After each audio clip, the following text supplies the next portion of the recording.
Juwari, seorang pria berusia 82 tahun, adalah mantan tukang panggul yang pernah mendampingi Panglima Besar Jenderal Sudirman. Saat perayaan HUT Kemerdekaan RI yang ke-64, sosok yang telah memberikan kontribusi besar pada perjuangan bangsa ini seolah terlupakan. Tinggal di Dusun Goliman, Desa Parang, Kecamatan Banyakan, Kediri, Juwari hidup dalam kemiskinan sebagai petani di kaki Gunung Wilis. Cerita tentang Juwari ini terungkap dalam sebuah pesan singkat yang berisi sepenggal kisah hidupnya. Namun, jika kita menyelami lebih dalam, kita akan menemukan kisah yang lebih rinci dan menggugah hati tentang bagaimana seorang Juwari memaknai arti sebuah peringatan Hari Kemerdekaan. Bagaimana mungkin seorang Juwari, yang memiliki segudang prestasi dalam sejarah bangsa ini, kini tidak merasakan manisnya buah kemerdekaan. Pria tua yang hanya mendapatkan bantuan langsung tunai dari pemerintah ini adalah saksi hidup sejarah perjuangan Indonesia. Tanpa Juwari, Panglima Besar Jenderal Sudirman mungkin tidak mampu meneruskan perjuangannya. Meskipun tugas Juwari hanya memanggul sang jenderal besar, peran tersebut sangatlah penting. Selama berpuluh-puluh kilometer, Juwari harus memanggul Sudirman, hanya berhenti setiap 30 kilometer. Semua itu dilakukan dengan senyuman dan penuh harapan agar Jenderal Sudirman tetap selamat dan dapat mengemban tugas-tugas penting kenegaraan. Juwari adalah simbol dari pengorbanan tanpa pamrih dan dedikasi yang luar biasa. Meski kini hidup dalam kesederhanaan, kontribusinya bagi bangsa tidak boleh dilupakan. Ia merupakan pengingat bahwa kemerdekaan yang kita nikmati saat ini tidak lepas dari kerja keras dan pengorbanan banyak pahlawan yang tak tercatat dalam sejarah resmi, tetapi memiliki peran yang tak kalah penting dalam perjuangan bangsa. Inggih leres, kulo Juwari, ingkang nate manggul Jenderal Sudirman, sampeyan saking pundi, kata seorang kakek yang tengah duduk sambil memegang tongkat di sudut rumah warga Dusun Goliman. Melihat sosok Juwari tak nampak kegagahan pemuda berumur 21 tahun yang 61 tahun lalu memanggul Panglima Besar. Namun dipandang lebih dekat, baru tampak sisa-sisa kepahlawanan pemuda Juwari.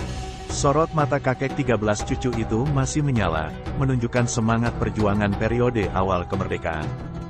Juwari memang tidak pernah berpikir untuk mendapatkan imbalan atas pengorbanannya. Baginya, kebahagiaan sudah terwujud ketika ia menerima sepotong kain panjang dari Jenderal Sudirman sebagai bentuk penghargaan. Dalam kesederhanaannya, Juwari tidak meminta gelar veteran atau penghargaan lain dari negara. Baginya pula, kontribusi kecilnya dalam perjuangan kemerdekaan sudah cukup menjadi kebanggaan tersendiri. Keikhlasannya dalam menjalankan tugas dan dedikasinya yang tanpa pamrih adalah bukti nyata dari ketulusan seorang pejuang sejati. Sing penting wes tau manggul jenderal, Pak Dirman. Aku manggul teko Goliman menyang Bajulan, iku melebu Nganjuk, ujar suami almarhum Samina itu ketika ditanya balas jasa perjuangannya. Dia bercerita, memanggul tandu Pak Dirman, panggilannya kepada sang jenderal, adalah kebanggaan luar biasa. Kakek yang memiliki 3 cicit itu mengaku memanggul tandu jenderal merupakan pengabdian. Semua itu dilakukan dengan rasa ikhlas, tanpa berharap imbalan apapun. Biyen manggule tandu yo gantian we, kiro-kiro ono wong pitu, sing melu manggul teko Goliman yaiku Warso Dauri, kakak kandungnya, Martorjo, kakak kandung lain ibu, Karo Joyo, dari warga Goliman, akunya. Perjalanan mengantar gerilya Jenderal Sudirman seingatnya dimulai pukul 8 pagi, dengan dikawal banyak pria berseragam. Rute yang ditempuh teramat berat karena melewati medan berbukit-bukit dan hutan yang amat lebat. Seringkali perjalanan berhenti untuk beristirahat sekaligus memakan perbekalan yang dibawa.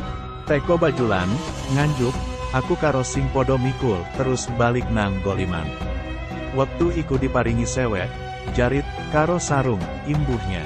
Ayah dari 4 putra dan 4 putri itu menambahkan, waktu itu, istrinya, sudah dipanggil Tuhan setahun lalu, amat senang menerima sewek pemberian sang jenderal. Saking seringnya dipakai, sewek itu pun akhirnya rusak, sehingga kini Juwari hanya tinggal mewariskan cerita kisahnya mengikuti gerilya. Pak Dirman pesen, urip kuwi kudu seng rukun, karo tonggo teparo, sak desa kudu rukun kabeh, katanya.